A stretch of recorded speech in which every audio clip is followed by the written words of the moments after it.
Assalamualaikum warahmatullahi wabarakatuh. Pada kesempatan kali ini, saya akan sedikit mengulas tentang pengenalan dasar-dasar TIK. Anak-anakku sekalian yang hebat,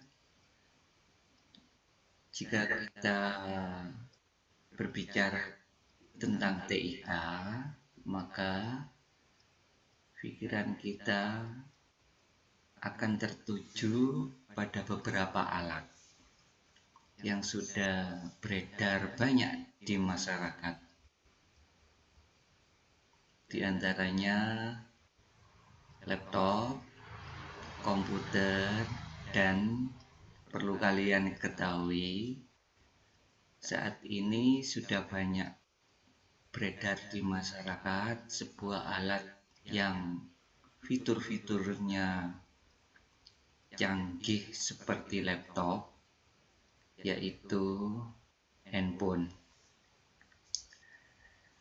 Baiklah anak-anak, TIK adalah kepanjangan dari Teknologi Informasi dan Komunikasi.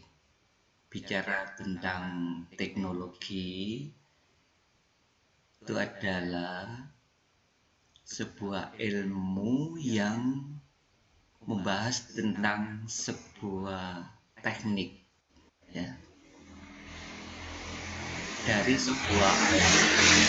Sedangkan alat yang dimaksud di sini adalah yaitu alat informasi dan komunikasi yang dipakai di masyarakat, yaitu bisa laptop atau komputer atau juga handphone.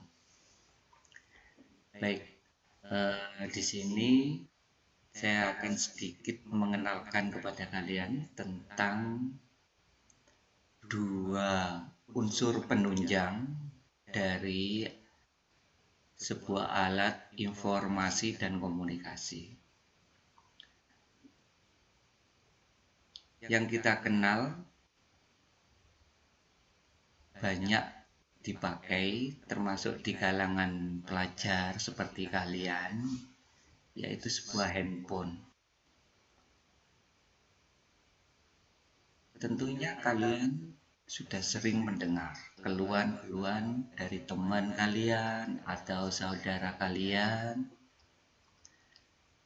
handphoneku error, WhatsAppku nggak bisa, atau bateraiku ngedrop atau soak. Dari sini kita dapat mengambil suatu pengertian bahwasanya di sebuah handphone itu ada dua macam alat pendukung. Kalau tadi teman kalian ada yang bilang baterai saya ngedrop atau soak,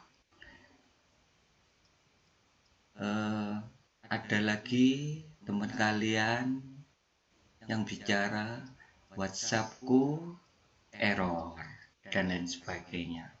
Dari dua jenis keluhan tersebut dapat kita lihat dan dapat kita mengerti bahwa kalau bicara baterai soak, itu berarti baterainya rusak. Artinya baterai itu dapat kita raba fisiknya. Sedangkan WhatsApp yang error itu adalah alat yang tidak bisa kita sentuh. Jadi nggak ada bendanya, itu hanya aplikasi. Nah, disinilah dapat kita kenal bahwasanya sebuah handphone itu terdiri dari hardware atau perangkat keras seperti baterai itu tadi dapat kita sentuh, dapat kita raba. Dan juga software seperti contohnya WhatsApp itu adalah sebuah aplikasi di mana dia benda yang tidak dapat kita sentuh atau kita raba. Jadi itu adalah sebuah software, ya, perangkat lunak. Kita tidak bisa menyentuhnya, tidak ada wujud barang realnya. Nah, itulah sedikit pengertian tentang hardware dan software. Begitu juga pada laptop.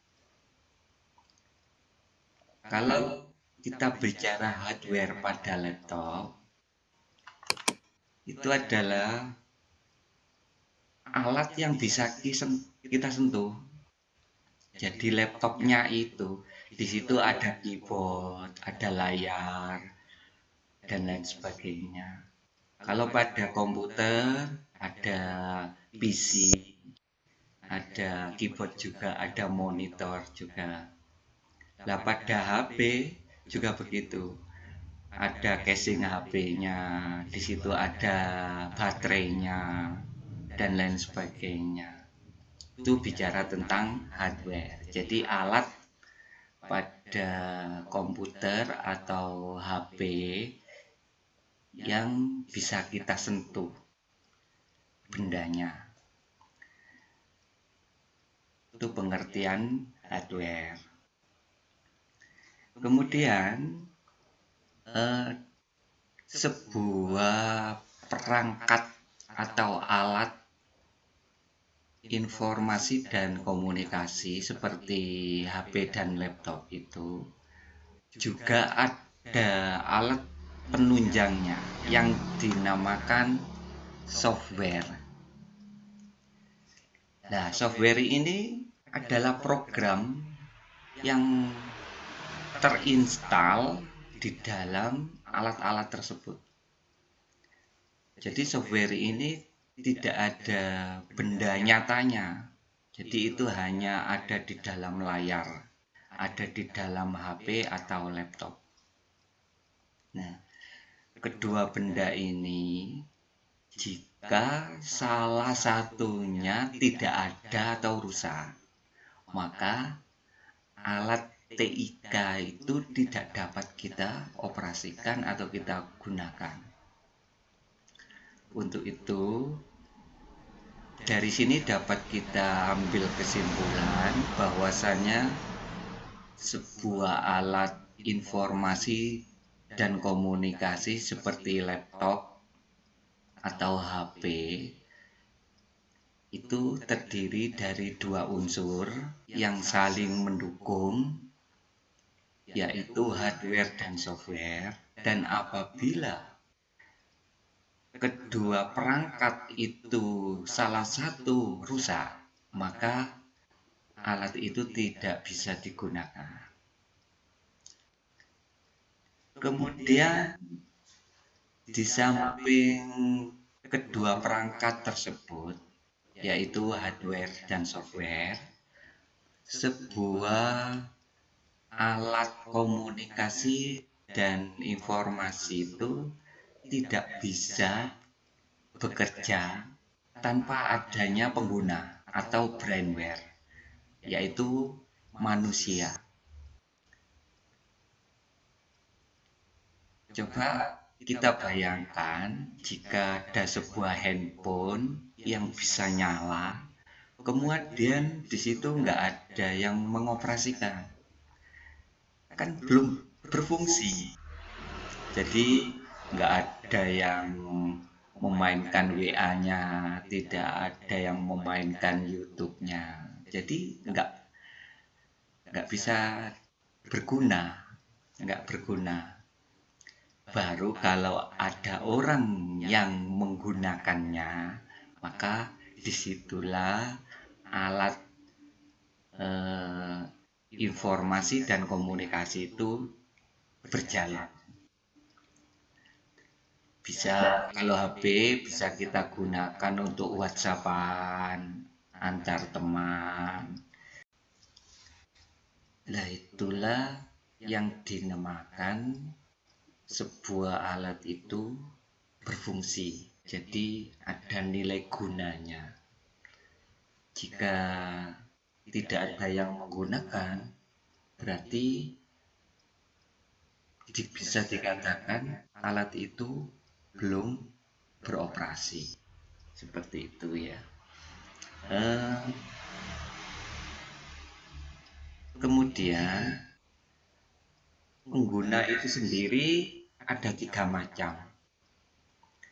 Seperti yang kalian kenal di masyarakat kita, tentu ada umpama ini HP ya. Di situ ada yang bisa menservis di masyarakat kita. Ada yang seperti saya sama kalian ini hanya menggunakan.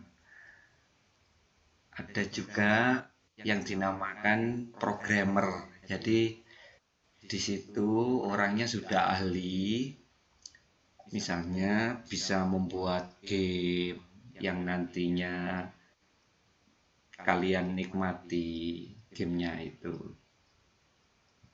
Seperti itu. Mungkin hanya itu saja tentang pengenalan dari teknologi informasi dan komunikasi.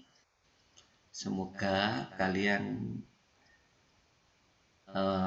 mendapat beberapa pengertian-pengertian yang dapat kalian aplikasikan di kehidupan sehari-hari. Sekian apa yang dapat disampaikan dan terima kasih. Assalamualaikum warahmatullahi wabarakatuh.